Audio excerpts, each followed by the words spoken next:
மயிர் இறுதியினால மலையை கூட கட்டி இருக்கலான்னு வீரத்துறவி சுவாமி வேதாந்தர் அப்படியே சொல்லுகிறார். கோவப்பட்டா மனசு கெட்டு போயிடும், மனம் கெட்டு போயிட்டு உடம்பு கெட்டு போயிடும், உடம்பு கெட்டு போச்சுன்னு வைக்க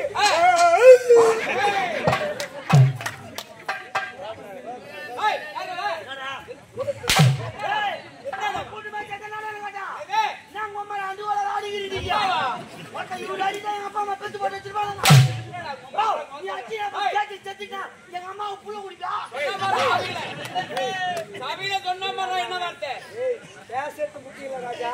ஏன்னா நம்மளாம் குழந்தையா இருக்கும்போது 2 வயசுல பேச கத்துக்கிறோம். ஆனா எவ்வளவு வயசானாலும் என்ன பேசுறதுக்கு யாரும் கத்துக்காம வரோம்.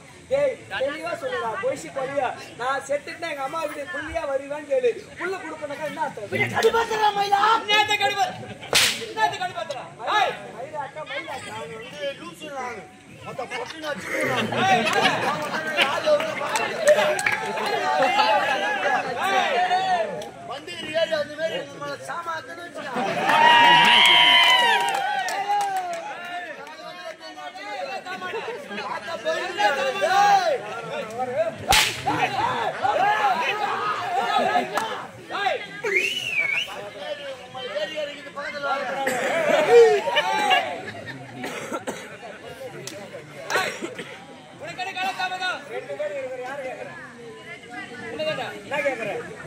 ஏன் நேரம் வந்து வந்த? அதுக்கு நான் என்ன சொல்லணும்? அதுக்கு பின்னாடி விளக்கம் யாருக்கு சொல்லணும்? எங்கிட்ட யார் சொல்றது?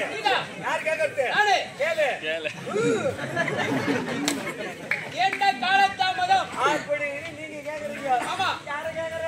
உங்க என்ன கேக்குற? என்ன கேக்குற? ஏன் நேரம் வந்து வந்த? அதுக்கு நான் என்ன சொல்லணும்? அதுக்கு பின்னாடி விளக்கம் யார் கேக்குற சொல்லணும்? எங்கிட்ட யார் சொல்றது? நீங்கடா. யார் கேக்குறது? நானே. கேளு.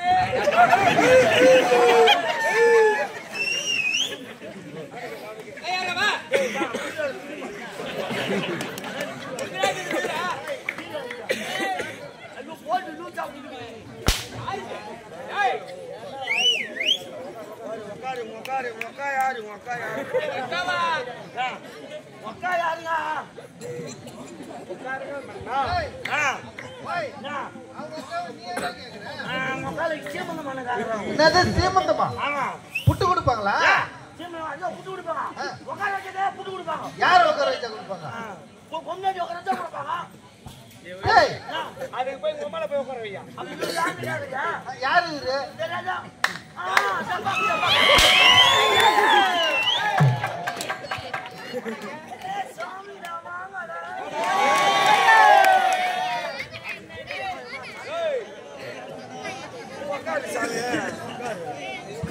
குசு வரும்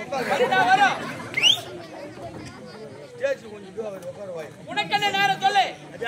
அண்ணாச்சுமா நீ கேள்வி கேட்டியா? மொத்த பதில் சொல்றது அடிக்கடி மோட்டான்றா ஆயில வர யாரு எப்பேற்பட்டவன்? யாரு நீ? யாரு நீ? நாட்டு மண்ணாத மண்ணா. அப்படினா இது என்னத்துக்கு அப்பா? என்னத்துக்கு அப்பனு வர? வேலைக்காரனா நீ ஒரு மண்ணா. பின்ன என்ன பண்ண? மோட்டான்ற அம்மான்ற. மோட்டான் நீ இன்சுலு உனக்கு. இன்சுலு. பின்ன என்ன பண்ண? சிடம் ப்ளீஸ் கம் ஆன். அமருங்கள் மாமன்னா.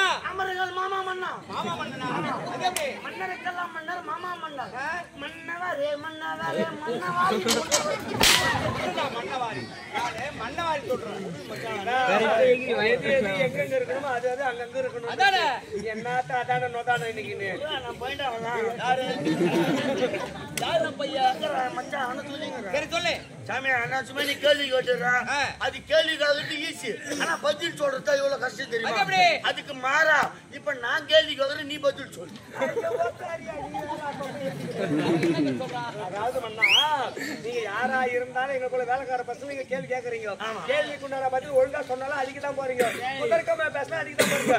கேள்வி கேட்பது சுலபம், அந்த கேள்விக்குண்டான பதிலை சொல்வது அங்க ரொம்ப ரொம்ப கஷ்டம்ன்றாங்க. என்ன போய் கேள்வி கேட்கலாமா? நான் எவ்வளவு மரியாதை கொடுத்து பேசுகிறேன். நான் யாரு என்ன கேட்கலாமா கேள்வி? அப்போ பதில் தெரியாதா? நீ கேட்கற இல்ல, நீ கேட்கற இல்ல, இவனுக்கு எவ்வளவு கஷ்டம் இருக்கும் ஏண்டா? அப்ப அந்த கஷ்டத்தை நீ உணர்வு இல்ல. ஒரு நாட்டு மன்னன் வருகிறார் என்றால் நீ தாண்டா வயற்குள்ள இருக்கடா. எனக்கு முன்ன உன்னை யாரா சொல்லியா? நான் நிக்கிறேன் இல்ல, எனக்கு முன்ன உன்னை யாரா சொல்லியா? இல்ல நீ வண்டி என்ன கேள்வி கேட்கறான்? This is your mama கௌரவடி. Please come on. Ready, back up.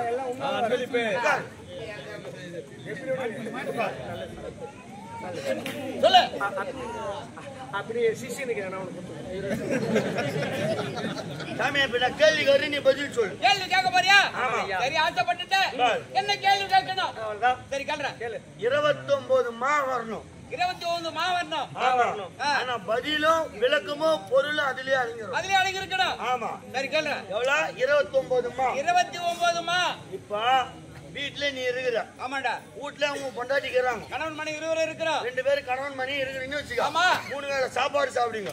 காலையில மதியம் நைட்டு. இல்ல பட்டினா இருப்பாங்க. சரி சொல்றதுக்காலங்க 3 வேளை சாப்பாடு சாப்பிடுறேன்னா எவ்வளவு அரிசி போட்டு சமையல் செய்வேன்? என்னடா இது தெரியாதடா உனக்கு? 2 பேருக்கு ஒரு கை எடுத்து போடுவோம். ஊர்ல போனா மட்டும் பேச தீ தோன்றேன். வீட்டுல நான் கை எடுத்து போடுவேன். ஊராரு சாப்பாடு அதிகமாக சாப்பிடணும். ஊர்ல போடுறதுன்னா ஓச்சல் துண்டு வந்து. ஆமாண்டா. சரி கை அடிச்சு போடுற உனக்கும் முண்டாட்டிக்கும் அந்நேரத்துக்கு 4 பேர் விந்தாடி வந்துடுறாங்க. அப்ப நீ போட்ட கை அடிச்சு பத்துமா? உண்மைதான்டா. பத்தாது. பத்துமா? பத்தாதுடா. பத்துமா? அது எப்படிடா பத்தா? ஏய் மாமா கையால பத்துமாயா? பத்தாதுடா. பத்துமாயா? பத்துமா? எழுத்தால பத்துமா வந்துச்சு. 29 மாவுல 10 மா வந்துச்சு. 10 மா வந்துச்சு. மீதி இருக்குது எவ்வளவு? இருக்குடா உனக்கு. பாத்துட்டேனா? அறிவு இருக்குடா. ஏய் பத்மாடா நான் அம்மா. 10 மா. 29 மால 10 மா வந்துச்சு. ஆமாண்டா. மீதி இருக்குது எவ்வளவு?